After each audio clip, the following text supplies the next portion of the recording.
This movie's weird. So, Love Actually, I've heard nothing but good things about this one, and I was actually excited because this is my first time watching it. And yeah, movie's this movie's good in bursts, but at the same time, I don't know what to make of it, honestly. This movie was directed by Richard Curtis, a man who would go on to direct one of my personal favorite romance movies, About Time. And this movie has a truly loaded cast. The late Alan Rickman, may he rest in peace, is in here. Colin Firth is in here. Hugh Grant is in here. Laura Linney is in here. Keira Knightley is in here. Chiwetel Ejiofor is in here. A pre-Rick Grimes and a babyface looking Andrew Lincoln is in here. Bill Nye is in here as a conceited rock star who thinks making a Christmas single is beneath him, and yet it turns out to be the #1 song of the year. Oh, and Martin Freeman is in here as, I want to say, a porn star question mark.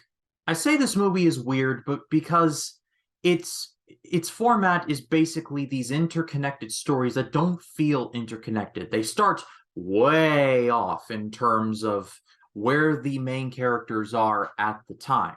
They start off either in love, just leaving love, or on the way to being in love.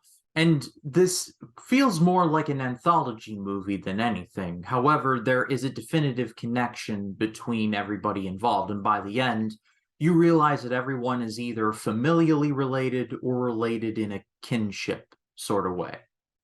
Some stories work better than others. For example, my favorite one was the one with Hugh Grant. He's the prime minister in the movie, and he's has rather low self-esteem of himself, and he's not married. But by the end, he falls in love with one of his aides, and there's a scene where he goes to her neighborhood, but it's so big that he has to literally knock on every door. And there's actually a bit of a mini scene where he has to sing a carol to these little girls who insist that he does. And so he and his driver sing Good King Wenceslas. It's a good scene. I liked this one story with Liam Neeson, and I want to say is his son. His son falls in love, and Liam Neeson's character, whose wife dies before the movie begins, is trying to coach him and show him what love really is. At first, I was like, I don't know where this is going, but by the end, I actually did really like it.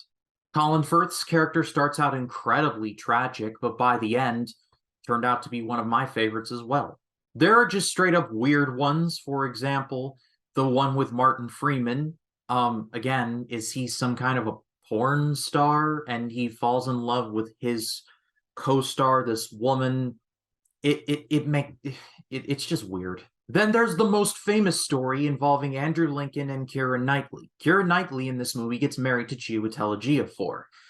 Andrew Lincoln's character has feelings for her, and of course this leads to the famous scene where he has the cards that said, "To me, you are perfect," and all of that. It's just weird to me because he had a long time to say this, and he just didn't say it, and then he's telling a married woman that he loves her. Really creepy. Then there were the stories that just frustrated me. For example, the one with Alan Rickman and Emma Thompson. I want to say they are married, and it's heavily implied that Alan Rickman was cheating on her. It made me feel uncomfortable. It really did. And then there's the one with Laura Linney, who really wants to get together with this man in her office, and they two clearly have feelings for each other. But she has a brother that she always has to look out for. And it's frustrating because I was actually talking with my friend Rachel over Rachel's Reviews about this. Like, she and I have the same opinion of Laura Linney.